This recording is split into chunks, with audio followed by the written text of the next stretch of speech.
नमस्कार, जीवन उत्साह न्यूज पर आप सभी दर्शकों का एक बार फिर से बहुत बहुत स्वागत। और मैं आपको लेकर चल रहा हूँ लाइव। आज हमारे बीच में हिमाचल प्रदेश स्कूल शिक्षा बोर्ड के चेयरमैन प्रोफेसर सोनी जी, और इनके माध्यम से आज मैं एक बहुत ही अहम मुद्दा, एक बहुत अहम प्रश्न जो हमारे बच्चों से जुड़ा हुआ है, जो रिवेलेशन से जुड़ा हुआ है। जैसे आप जानते थे कि रिवेलेशन हर बच्चे के लिए एक कहीं ना कहीं बड़ा एक मुख्य पार्ट है उसकी एजुकेशन को बेहतर करते हुए। उसको अगर डाउट है, कहीं लगता है कि मेरे अंक ये होने चाहिए थे लेकिन मेरी जो अंक मिले हैं वो मुझे उस अकॉर्डिंग नहीं मिले जिस तरह से मैंने एग्जाम दिया है। तो ऐसे में जब बच्चे रिवेलेशन के लिए अप्लाई करते हैं तो उनके अंदर डर रहता है कि उनके नंबर्स का किस तरह से सिस्टम क्या रहेगा। मैं उस पूरी चर्चा को आपके बीच में लेकर आऊंगा, लेकिन एक चर्चा जो सबसे बड़ी है यहाँ पर वो ये है कि अभी 23 फरवरी को रिवेल्यूशन का एक आखिरी डेट होगा। ऐसे में बहुत सारे बच्चों के, आज हमारे बीच में चेयरमैन साहब थे, तो बहुत सारे बच्चों ने जब लाइव जीवन साहब को देखा तो उनके कॉल आए हमारे पास में कि सर से ये सवाल पूछा जाए और उनसे ये क्लैरिफिकेशन किया जाए कि इस रिवेल्यूशन का सिस्टम क्या है, क्योंकि इनकी वेबसाइट के ऊपर इस तरह की कोई क्लैरिफिकेशन नहीं है, जिसकी वजह से बच्चे जो हैं वो भ्रम में रह रहे हैं और रिवेल्यूशन को नहीं कर पा रहे हैं। तो हमारे बीच में सर हैं, हम सर से बात करेंगे। सर, बहुत बहुत स्वागत आपका जीवन उत्साह न्यूज़ पे। सर, प्रश्न हमारा ये है कि रिवेल्यूशन का अभी 23 फरवरी आपने 10th और 12th के लिए कुछ इस तरह का सिस्टम है। मुझे जो लोगों के फ़ोन आए हैं, जो बच्चों के फ़ोन आए हैं, उनके माध्यम से मैं ये क्लैरिफाई करना चाहता हूँ कि रिवेल्यूशन क्या है, किस तरह से बच्चों के अंक काउंट होते हैं, ताकि बच्चे इस भ्रम में ना रहें और वो सही ढंग से इसको अप्लाई कर सकें। अभी टर्म सिस्टम हो गया है 10वीं और 12वीं में जी। तो इसमें बच्चे जब जो अंक आते हैं, और पहले भी जब एनुअल सिस्टम था जी, जो बच्चों के जो अंक आते थे और विशेषकर थ्योरी के जी, कि उनमें वो रिवैल्यूएशन या रीचेकिंग अप्लाई करते थे जी। और रिवैल्यूएशन के लिए क्या है कि 20% अंक आना जरूरी है किसी भी विषय में जी। जिसमें 20% अंक आ जाते हैं तो उसमें वो रिवैल्यूएशन कर सकते हैं यदि वो सर्टिफाइड नहीं है, किसी टीचर ने वो देखा है जी पर। तो यदि 20% से कम है तो वो रीचेकिंग भी कर सकते हैं जी। तो रीचेकिंग करने के बाद कहीं ऐसे देखा गया कि टोटलिंग में कहीं गलती हुई है, अगर नहीं हुई है तो वही स्थिति रहती है। अगर गलती हुई है और उसके 20% बन जाते हैं तो उसको फिर हम रिवैल्यूएशन का भी चांस दे देते हैं जी। तो रिवैल्यूएशन जब मेरे कार्यकाल से पहले जो व्यवस्था थी वो इस प्रकार की व्यवस्था थी कि रिवैल्यूएशन में किसी के अंक कम होते थे बच्चे के तो वो कम हो जाते थे जी, बढ़ते तो वो बढ़ जाते थे जी। तो इसमें बच्चों के हित में हमने एक फैसला लिया था बोर्ड ने।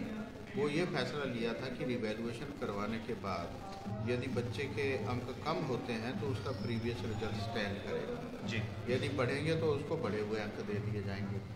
तो ये व्यवस्था वर्तमान में भी लागू करेगी। तो अभी बच्चों का जो भ्रम है इस बात को लेकर के, जो कम हो जाते थे अब वो खत्म हो गया है, क्योंकि अब अगर उनके जितने हैं, अगर रिवैल्यूएशन में उनको नहीं भी बढ़ते हैं तो जितने उनके स्टैंड कर रहे थे उनको भी मिलेंगे। हाँ, इसी प्रकार की व्यवस्था रहेगी। अच्छा सर, एक चीज़ जो बड़ी इंपॉर्टेंट है, शिक्षा व्यवस्था जो आप लोगों के माध्यम से न्यूज़ की जाती है, हमारे स्कूलों में बच्चों के करियर काउंसलिंग को लेकर बड़ा चैलेंज रहता है। बच्चे इस बहम में रहते हैं कि उनकी ज़िंदगी में अब उनको करना क्या, कन्फ्यूजन कहीं ना कहीं रहती है। तो जिस तरह से स्कूलों में टीचर्स अपॉइंट किए जाते हैं, क्या इस तरह की कोई शिक्षा व्यवस्था में ऐसी तैयारी की जा रही है या की गई है कि बच्चों को स्कूलों में ही करियर काउंसलर्स और एज ए टीचर्स को अपॉइंट किया जाए जो बच्चों को रेगुलर इन सब चीज़ों पर मोटिवेट कर सके? अभी स्कूलों में इस प्रकार की व्यवस्था तो होती नहीं थी पहले जी।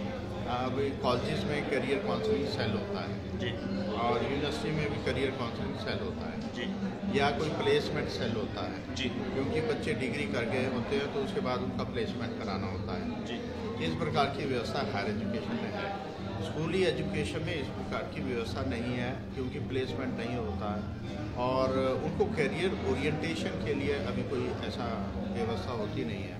इंडिविजुअल एफर्ट होते हैं टीचर के, वो कर लेते हैं कि वो कुछ करते हैं कुछ नहीं करते हैं। लेकिन अभी हम एक नया काम कर रहे हैं, राष्ट्रीय शिक्षा नीति 2020 हमने इम्प्लीमेंट कर दिया और स्टेट को इसका एप्रिसिएशन बहुत मिला है जी। इसमें हम हर एक बच्चे का एक प्रोफाइल तैयार कराएंगे स्कूल में जी, और टीचर्स को बोलेंगे कि वो प्रोफाइल तैयार करें। तो वो जो प्रोफाइल तैयार होगा उसमें क्या होगा, एकेडमिक्स में परफॉर्मेंस क्या है बच्चे की। अब जैसे 7 सब्जेक्ट मैट्रिक में है तो उसमें 7 सब्जेक्ट में क्या परफॉर्मेंस है उसके आधार पर बच्चे का आंकलन कर लिया जाएगा कि इस सब्जेक्ट में बच्चा मेरिटोरियस है, एवरेज है या बिलो एवरेज है।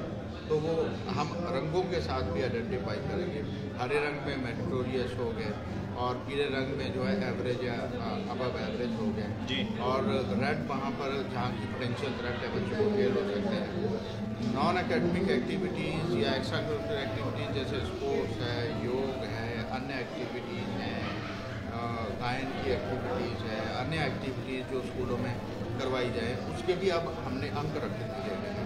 उसमें भी बच्चे का जो आंकलन किया जाएगा कि उसकी क्षमताएँ क्या है, बच्चों को आइडेंटिफाई करें। और उसके बाद कई बार ऐसा होता है कि बच्चा परफॉर्म नहीं कर रहा है मैथमेटिक्स में अच्छा, बच्चा फिजिक्स केमिस्ट्री में नहीं कर रहा है, लेकिन आने वाले टाइम में ये जो स्ट्रीमिंग की सिस्टम है जो कि 11वीं और 12वीं में चला है, ये बदलने वाला है। अब क्या होने वाला कि मल्टी डिसिप्लिनरी सब्जेक्ट होंगे। कोई बच्चा अगर फिजिक्स रख गया, फिजिक्स के साथ वो पोलिटिकल साइंस भी रख सकता है, म्यूजिक भी रख सकता है, ये होने वाला है। तो उसके आधार पर बच्चे का आंकलन किया जाएगा कि उसकी क्षमता क्या है, कहाँ वो जा सकता है। तो वो हम आइडेंटिफाई बच्चे का जब प्रोफाइल कर लेंगे और उसको डिस्कस करना उसके अभिभावक के साथ बहुत ज़रूरी है। अभिभावक को हमने बुलाने का प्रयास किया है स्कूलों में। उसके लिए जो अभिभावक आएगा, फर्स्ट टर्म में आएगा तो 1 अंक हर एक सब्जेक्ट में मिल जाएगा और दूसरे टर्म में भी 1 अंक मिल जाएगा जो बड़ी क्लासेस है। तो अभिभावक बोले कि मेरे बच्चे को मेरे वजह से 1 अंक मिल रहा है, वो जाएगा और बच्चे के बारे में डिस्कस भी करेगा। तो बच्चे को क्या थ्रेट्स हैं, बच्चे की क्या कमजोरी है, वो भी डिस्कस होगी, बच्चे के पोटेंशियल और क्षमता क्या है वो भी डिस्कस होगा। तो ऐसे उनको फिर मोटिवेट किया जा सकता है कि कहाँ बच्चे को जाना चाहिए। तो अध्यापकों की भी ऐसी ग्रूमिंग हो जाएगी, ट्रेनिंग हो जाएगी, तो चलेगा। सर, मैं स्वयं एक मोटिवेशनल स्पीकर हूँ और मैं कई जगह ट्रेनिंग्स करता हूँ इस तरह की चीज़ों की, और मैंने देखा है, ये मैं महसूस किया, इसलिए ये प्रश्न आपके सामने रख रहा हूँ क्योंकि आप शिक्षा के आज सबसे उच्चतर स्तर पर बैठे हुए हैं।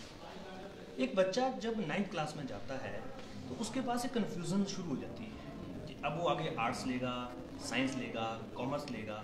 तो ज़्यादातर हमने ये देखा है, मोर देन 80% जो मैंने अपनी ट्रेनिंग्स में भी देखा है, बच्चे कन्फ्यूज़न में सब्जेक्ट चूज़ कर लेते हैं। उनको लगता है उनका दोस्त ने कॉमर्स रखी है या उनके पेरेंट्स का प्रेशर है कि तुझे कॉमर्स ही रखनी है, तुझे साइंस रखनी है। तो ऐसे में क्या शिक्षा नीति के अंदर कोई बदलाव जो हुआ है 2020 शिक्षा में, क्या इस तरह का प्रावधान आया है कि बच्चे को 9th क्लास से, जहाँ से उसका करियर कहीं ना कहीं एक विजन की तरफ चलता है, वहाँ से उसको प्रॉपर गाइडेंस मिलना शुरू हो और बच्चा वो चूज कर पाए जो उसका इंटरेस्ट और उसका इंटेलिजेंस है, ना कि किसी के प्रेशर में। तो क्या शिक्षा व्यवस्था में इस तरह का बदलाव करने का प्रयास किया जा सकता है? राष्ट्रीय शिक्षा नीति में प्रावधान है। पहले क्या था कि 10वीं के बाद जब बच्चा 11वीं और 12वीं है तो स्ट्रीमिंग हो जाती थी। ये साइंस स्ट्रीम है, कॉमर्स स्ट्रीम है, ये आर्ट्स स्ट्रीम है, इस प्रकार से करते थे। और सारे अभिभावक ये चाहते थे कि हमारे बच्चे साइंस ही पढ़े भाई, है ना, उस तरह से लगता है ऐसे कि इंटेलिजेंट बच्चा वही है, हाँ, उसी प्रकार सा होता था जी। लेकिन अब मल्टी डिसिप्लिनरी हो गया है। बच्चे के इंटरेस्ट के सब्जेक्ट, अगर उसको फिजिक्स में इंटरेस्ट है, फिजिक्स ले रहे, उसके साथ पॉलिटिकल साइंस में, म्यूजिक में, अन्य सब्जेक्ट में, हिस्ट्री में बच्चा ले सकता है जी। तो ये शिक्षा नीति में क्योंकि इस प्रकार कि ये समस्याएं थी जो आप ये कह रहे हैं जी, तो वो सारी समाप्त कर दी गई। अब स्ट्रीमिंग नहीं है, मल्टी डिसिप्लिनरी अप्रोच से पढ़ाया जाएगा। जो बच्चे को सब्जेक्ट कन्वीनियंट होगा वो सब्जेक्ट उसको, मतलब बच्चों को अब घबराने की आवश्यकता नहीं है शिक्षा नीति। सर, बहुत बहुत धन्यवाद आपका, आपने सभी पॉइंट्स को काफ़ी अच्छे से क्लियर किए हैं। और अभी यहाँ पर हमने आपके बीच में शिक्षा बोर्ड के जो चेयरमैन हैं प्रोफेसर सोनी जी, इनसे आपकी बात कराई और मुझे पक्का विश्वास है कि हमारे बच्चे जो भी लाइव जुड़े थे, जिनके क्वेश्चंस आए थे इस विषय को लेकर, वो सभी क्वेश्चंस उनके जो हैं वो सॉल्व हो चुके होंगे। और जीवन उत्साह न्यूज़ का ये प्रयास है कि हमारे जो बच्चे हैं, हमारे जो युवा हैं, जो कन्फ्यूज़न में कहीं ना कहीं अपने एजुकेशन को लेकर चल रहे हैं, उस कन्फ्यूज़न से वो बाहर निकलें और इसी तरह से आगे बढ़े। जीवन उत्साह की न्यूज़ के साथ आप बने रहे। बहुत बहुत धन्यवाद आपका।